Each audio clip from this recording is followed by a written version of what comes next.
할렐루야. 네, 오늘도 주의 전에 나오신 우리 사랑하는 성도님들 주님의 이름으로 환영하고 축복합니다. 우리 옆에 있는 분들과 같이 인사할까요? 귀한 봄을 맞게 하시니 감사합니다. 아마 이번 주까지만 여러분들 옷이 좀 검을 것 같고 다음 주 정도 되면 이제 꽃이 피듯이 좀 밝아지지 않을까 생각을 합니다. 따뜻한 봄 가운데 주시는 하나님 아버지의 크신 은혜 누리시기 바라고요. 또 고난주간 특별 기도회 가운데 여러분 마음 가운데 작정하셔서 주님의 말씀 가운데 깊이 묵상하는 이 특별한 주간이 주는 특별한 은혜 또한 빠짐없이 누리는 우리 모든 성도님들 되시길 진심으로 축원합니다. 오늘 누가복음 23장 34절 말씀 가지고 용서 아버지 저들을 사하여 주옵소서라는 제목의 하나님 말씀 함께 나누도록 하겠습니다. 우리는 고난주간을 시작하고 있죠. 많은 분들이 이제 고난주간 그러면 이제 내일부터 고난주간 이렇게 생각하겠지만 고난주간은 나누기에 따라 되게 기준이 다양합니다. 지난 금요일부터 고난주간으로 보내고 있는 교회도 있고요. 사순절이라는 시간을 아예 고난주간으로 40일을 보내는 교회들도 있고요. 또 특정한 날짜를 정해서 그날 성도님들이 함께 성찬을 하고 또 하나님 아버지의 말씀을 나누는 고난주간 새벽 기도도 하기도 하고 심야 기도도 하기도 하는 등 어쨌든 방법은 다르지만 다 예수 그리스도의 고난을 묵상하고 아버지 하나님께서 주시는 특별한 은혜를 사모하는 시간입니다. 그러나 이 시간은 자칫 종교화되거나 우상화되기에 딱 좋죠.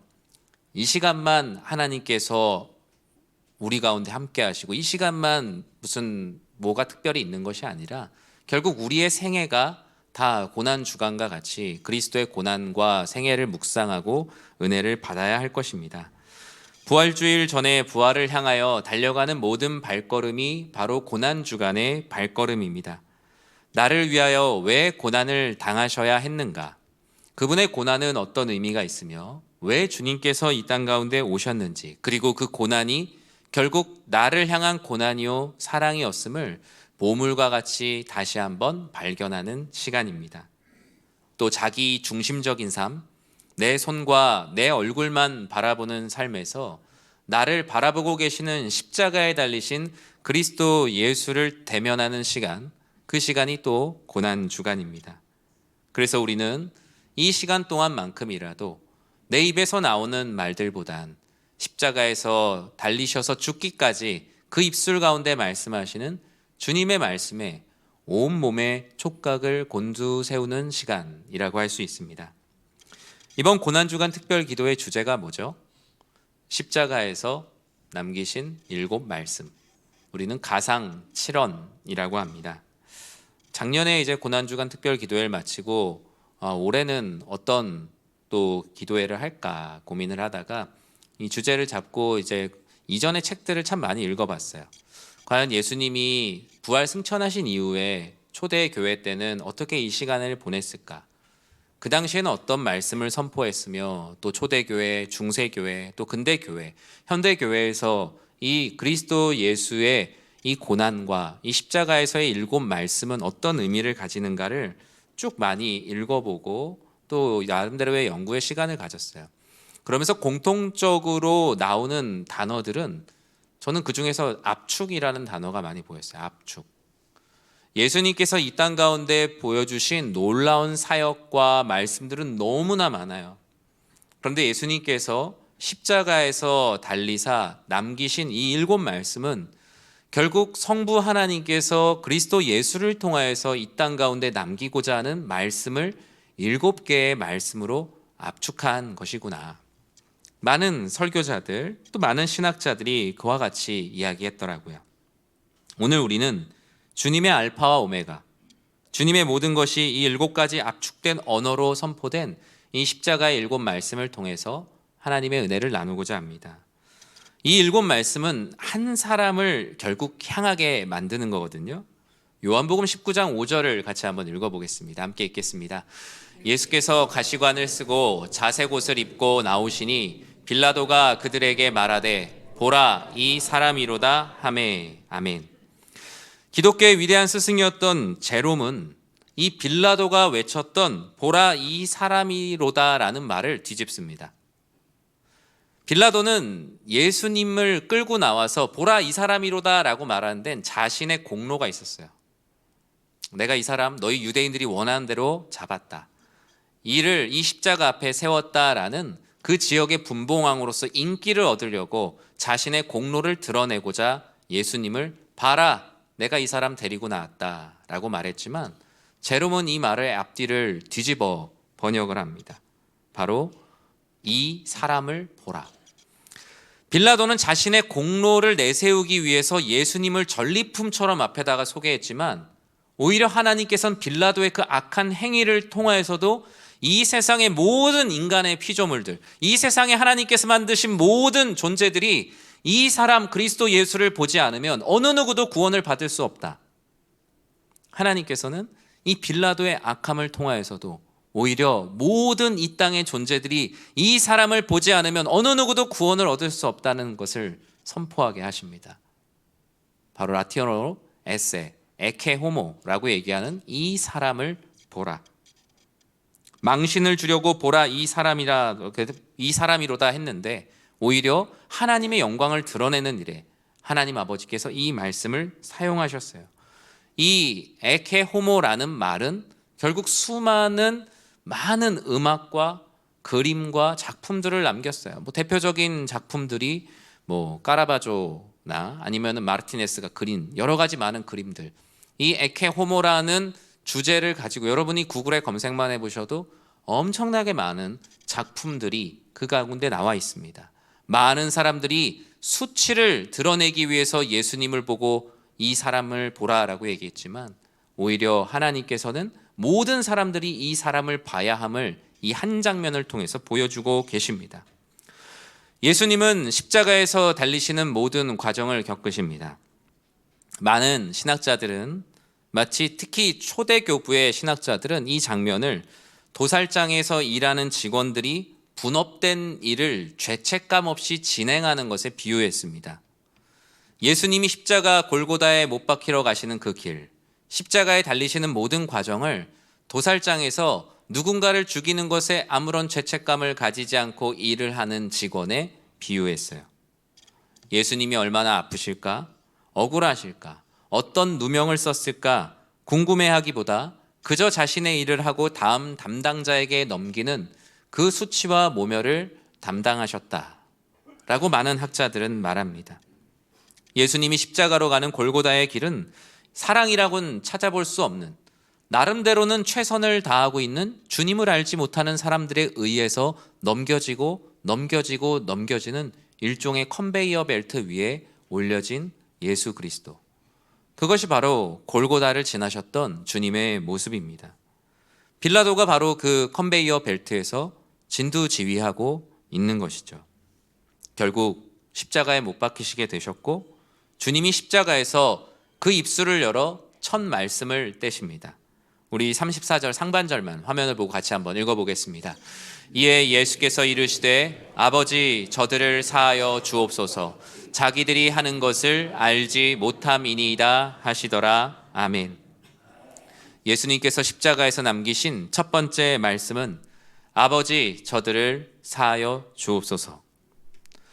십자가에서 남길 수 없는 말, 그 자리에 어울리지 않는 용서, 오히려 자신의 억울함과 고통을 호소해야 될 그 첫 말이 오히려 저들의 죄를 사하여 주옵소서라는 엄청난 균열을 만들어냅니다.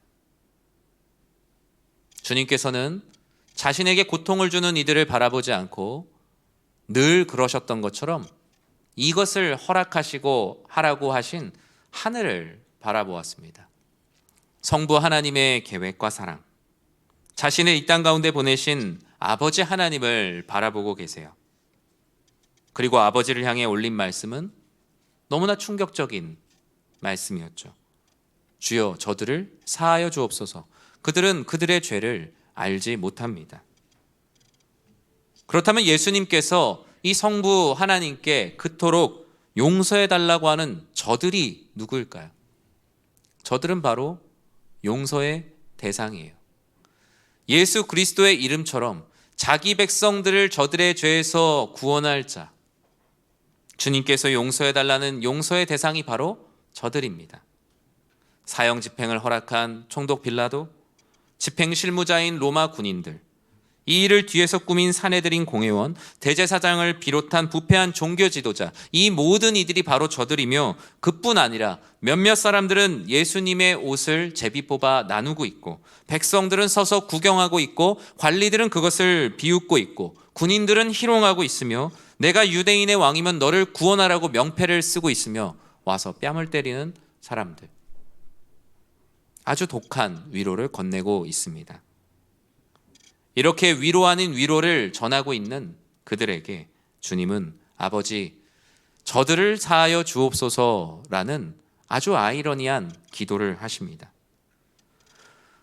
아니, 저들에게 저주는 하지 않을 수 있지만 어찌 그들을 용서한다라고 할 수 있을까요?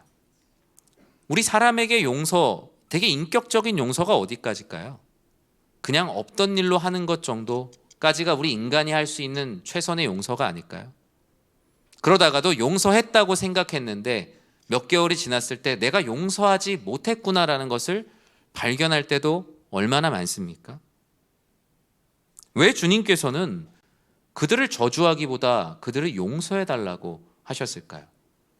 예수님의 공의와 공평 가운데 비쳤을 때도 이들은 벌을 받아야 마땅한 이들 아닐까요? 왜 아버지 저들을 사하여 주옵소서라는 말을 십자가에서 처음으로 하셨을까? 그 첫 번째 이유는 너희도 나와 같이 이렇게 기도하며 살아가라 라고 말씀하시는 하나님의 말씀이 있습니다. 주님은 이 땅 가운데 오실 때 구원할 영혼을 가리지 않으셨습니다. 어디까지가 구원할 사람들이고 어디까지가 구원할 인격을 갖춘 사람들이고 어디까지가 기도해야 될 사람들인지에 대한 지경을 긋지 않으셨어요. 오직 나를 구주로 믿는 모든 자를 구원하고 용서하시고자 하는 주님의 계획이 있으셨어요. 죄를 사하여 준 것 같이 너희도 죄를 사하라고. 아버지 저들을 사하여 주옵소서라는 주님의 말씀을 기억하며 여러분 모두 이 땅에 있는 모든 영혼들에 대해 기도하는데 예외를 두지 않는 모두가 되길 주님의 이름으로 간절히 축원합니다. 그리고 여러분이 기도하고 있는 모든 것들을 포기하거나 소망을 잃지 말고 기도하는 모두가 되시길 주님의 이름으로 축원합니다.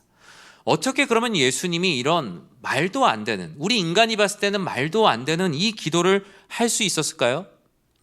예수님의 삶이 곧 말씀의 성취이기 때문이에요. 이사야 53장 12절에 이미 이렇게 예언되어 있습니다. 같이 한번 읽어보겠습니다. 그러나 그가 많은 사람의 죄를 담당하며 범죄자를 위하여 기도하였느니라. 아멘. 이미 하나님께서는 선지자 이사야를 통해서 앞으로 오실 예수님께서 정말 말도 안 되는 용서를 하실 것이라고, 말도 안 되는 구원의 은혜를 베풀어 주실 것이라고 말씀을 하셨습니다. 아버지 저들을 사하여 주옵소서라는 이 말씀을 통해 볼 수 있는 두 번째, 올해 우리 교회의 표어처럼 너희가 말씀을 성취하며 살아내라, 너희 또한 나처럼 말씀으로 살아내라 라는 것을 보여주시기 위해서 아버지 저들을 사하여 주옵소서라는 용서의 메시지를 선포하십니다. 주님은 우리들에게 우리들만 말씀을 성취하며 살아갈 것을 말씀하신 것이 아니라 친히 모본이 되어주셨어요. 주님께서 저들을 용서해달라는 말씀, 그 말씀은 그 전에 어떻게 기록되어 있습니까? 마태복음 5장 43절과 44절에 다음과 같이 기록되어 있죠. 같이 한번 읽어볼까요?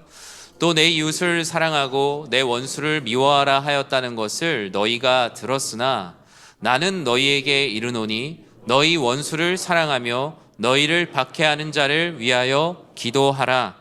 아멘. 이전의 율법은 어땠습니까? 동해보복, 눈에는 눈, 이에는 입니다. 이웃은 사랑하고 원수는 미워하는 게 아주 상식과 합리로 그 시대 가운데 이미 뿌리내려 있어요. 겸손은 가진 것이 없는 사람들이 하는 것이고, 교만 또한 가진 것이 있기 때문에 할 수 있는 시대의 상식이 그 당시의 문화였어요. 그런데 주님은 그 당시에 돌같이 굳어져 있는 모든 율법을 허무시고 복음으로 완성을 하셨어요. 주님이 완성하신 말씀은 이웃을 사랑하는 것은 당연하고 너를 핍박하는 자, 박해하는 자와의 막힌 담을 다 허물어라. 나도 그렇게 말씀을 성취할 것이니 너희도 그와 같이 살아라. 십자가에서 죽으시는 것 같지만 주님은 십자가에서 말씀으로 살아내고 계심을 친히 보여주고 계세요. 나도 말씀으로 살아내고 있으니 너희도 나와 같이 십자가 같은 인생에서 말씀으로 살아내라. 가장 크고 깊은 가르침은 주어진 말씀으로 살아내는 것에 있습니다. 가장 큰 전도도 우리가 주의 말씀대로 살아내는 것이 곧 전도요. 가장 큰 사랑도 우리가 주의 말씀으로 살아내는 것. 예수 그리스도께서 용서하라는 말만 번지르 하신 것이 아니라 그 말씀으로 진심으로 십자가에서 선포하신 것처럼 우리는 수많은 고통 속에서도 주의 말씀을 성취하는 삶을 살아가야 할 것입니다. 우리 사랑하는 성도님들 모두가 성령 하나님을 의지하여 말씀으로 살아내는 모두가 되시길 주님의 이름으로 간절히 축원합니다. 본문의 세 번째가 오늘 본문의 가장 중요한 핵심이죠. 왜 저들을 사하여 주옵소서라고 하셨을까? 비난과 고통의 악순환에서 우리를 자유케 하시고자, 우리를 자유하게 하시고자 주님께서 아버지 저들을 사하소서라고 선포하신 거예요. 주님은 용서를 외치시며 우리를 비난과 고통의 악순환으로부터 자유하도록 우리를 풀어주시고자 하시는 겁니다. 오히려 모든 걸 용서해야 되라면서 우리를 더 강박관념을 갖게 하려는 것이 아니라 오히려 묶여있는 우리를 풀어주시려고 용서해 주셨다. 그동안 유대인들을 비롯한 많은 이들은 앞서 말한 동해보복, 눈에는 눈, 이에는 이와 같은 보응의 삶을 살았습니다. 누가 나를 한 대 때리면 누군가를 한 대 때리되 조금이라도 티 안 나게 더 가해할 수 있는 삶. 누가 나를 100으로 공격했으면 같이 100인 것 같지만 101, 102. 눈에 보이지 않지만 내 인격도 지켜가면서 상대에게 보복하며 살아가는 것이 그들의 삶이었어요. 근데 점점 쌓이죠. 101, 102, 103, 104. 다시 그것이 돌아옵니다. 또 돌아옵니다. 계속 이자가 붙어서 돌아오듯 이 보응은 악순환을 일으키고 사람을 끊임없이 피폐하게 만들었어요. 주님은 이런 악순환의 사슬 가운데 누군가가 나에게 갚을 것에 대한 두려움 가운데 있는 이들에게 용서를 통해 자유를 선포하세요. 이 용서라는 단어의 헬라어의 뜻이 풀어놓아 자유롭게 다니게 한다는 겁니다. 즉 용서하기 전의 상태가 어떻겠어요? 꽁꽁 묶여서 자유함이 없는 사람. 꽁꽁 묶여서 자유함이 없는 사람이 용서받지 못한 자, 용서하지 못한 자입니다. 우리가 볼 때는 용서하지 못한 사람과 용서받지 못한 사람은 채권 채무자처럼 분류되어 있는 것 같지만 하나님께서 보실 때는 용서하지 못한 사람이나 용서받지 못한 사람이나 동일하게 묶여 있는 사람이에요. 동일하게 자유함이 없는 사람이에요. 그런데 주님께서 이 십자가에서 달리셔서 남기신 첫 번째 말씀이 이 묶여있는 우리들을 자유케 하시고자 주여 저들을 사하여 주옵소서. 저들은 저들의 죄를 알지 못합니다. 여러분, 내 안에 나를 매이게 하는 것들이 무엇이 있습니까? 내가 용서하지 못하는 것들이 무엇이 있습니까? 저는 사실 용서라는 설교를 할 때 마음이 참 어렵습니다. 왜냐하면 제가 모든 것을 숙지했다고 설교를 하는 건 아니지만 저도 용서하지 못하는 것이 왜 없겠어요? 목회자들이 제일 하기 싫어하는 설교가 무엇을 입을까? 무엇을 먹을까? 무엇을 마실까? 저도 고민합니다. 더 좋은 것을 사고 싶고 더 좋은 것을 가족들에게 주고 싶고 부모님에게도 효도하고 싶고 똑같습니다. 그런데 이 말씀을 선포하는 이유는 설교자나 설교를 듣는 자나 다 하나님의 말씀의 선포의 우산 안에 있기 때문이죠. 그 말씀이 선포될 때 그 말씀의 능력을 믿고 그렇게 살아가고자 하는 그 믿음으로 저도 설교를 하는 것입니다. 내 안에 매여서 용서하지 못하고 묶여서 신음하고 분노하고 벌벌 떠는 일들이 너무나 많습니다. 내가 용서하지 못해서 용서받지 못해서 우울해하고 낙심하고 내 안에 쓴뿌리가 되어 있는 것이 얼마나 많습니까? 그런데 주님께서 십자가에서 나 스스로 하지 못하는 것에 대해서 선포를 하세요. 재판장에서 재판을 하듯 법정적인 선포를 하세요. 아버지, 저들의 죄를 사하여 주옵소서. 우리는 그럴 때 비로소 용서를 할 수 있고 용서를 받을 수 있어요. 용서는 사람이 하고 사람이 받는 것 같지만 아버지, 저들의 죄를 사하여 주옵소서라는 주의 말씀을 믿는 자들에게 용서의 능력이 선포가 됩니다. 이 용서의 선포만이 이 보응의 악순환의 긴장 가운데 우리를 자유케 하는 거예요. 여러분, 용서가 공평합니까? 공평하지 않습니까? 용서만큼 공평하지 않은 게 없습니다. 얼마 전에 청년들 재무 목양 관련한 것에 대해 이제 교육도 받고 공부도 하고 있어서 좀 이렇게 들으러 갔었는데, 여러분, 채무를 변제해 주는 게 공평한가요? 빌려준 사람 입장에선 공평하지 않아요. 그런데 더 건강한 사회를 만들기 위해서 그런 시스템을 만들고 다시 시작할 수 있는 힘을 주기 위해서 여러 가지 많은 채무 상환 프로그램들이 있습니다. 우리가 누군가를 용서할 때 내가 용서하는 감정과 행위, 그 사람이 받은 은혜 공평하지 않아요. 용서는 공평하지 않을 뿐만 아니라 불공평할 뿐만 아니라 심지어 불의해 보이기까지 해요. 어떨 땐 의롭지 않아 보일 때도 있어요. 그런데 우리가 그 불공평해 보이는 그 하나님의 용서하심으로 구원받았음을 기억한다면 우리는 누군가를 그 불의함과 불공평함 가운데도 용납하고 용서할 수 있어요. 차라리 업보를 말하는 그 종교가 이 세상의 기준으로는 훨씬 합리적일지 모릅니다. 내가 받은 대로 갚아주고 준 대로 받고. 성도님께서 저에게 책을 선물해 주셨는데 그 필립 얀시의 책 용서 은혜를 시험하는 자리, 은혜를 시험하는 자리가 용서래요. 하나님이 주신 은혜를 시험하는 자리. 근데 그 책의 내용 중에 한 부분에 보면 힌두교에 관한 부분을 이렇게 좀 할애를 해놨어요. 힌두교뿐만이 아니라 업보의 개념을 가진 종교들을 보면 한 사람의 죄가 다시 한번 돌아서 다른 존재로 태어나서 그 죄값을 갚으면 내 죄가 깨끗해진다라는 게 기본적인 이 개념 아니겠어요? 보응의 개념. 근데 힌두교 개념에서 한 사람의 죄가 완전히 제로가 되려면 여러분 몇 번 다시 태어나야 된다고 말하는지 아십니까? 몇 번일 것 같으세요? 몇 번 이 보응의 세탁기를 돌려야 된다 그럴까요? 몇 번? 680만 번입니다. 680만 번. 예수님께서는 이 680만 번의 윤회에 갇혀서 스스로를 사실상 구원할 수 없는 그들을 이 십자가의 이 법정적 선포로 우리를 구원하셨음을 여러분 믿으셔야 됩니다. 우리 인간이 아무리 빨고 빨아도 지워지지 않는 주홍 글씨와 같은 우리의 죄들, 680만 번이 아니라 그 이상을 한다고 해도 어때요? 우린 영원 속에 있는 존재. 영원 속에서 680만 번은 또 아무런 의미가 없는 거예요. 그 가운데 불안해하며 다음 생을 기대하고 또 다른 보응의 긴장 관계 가운데 살아가는 그 모든 사슬을 이 선포를 통해 단번에 끊으셨음을 믿으시기 바랍니다. 사랑하는 성도 여러분, 여러분의 삶 가운데 여전히 매여 있는 문제들이 있습니까? 여전히 묶여서 누군가를 용서하지 못하고 또 하나님 은혜 가운데 묶여서 자유함을 얻지 못하는 인생에 많은 문제들이 있으십니까?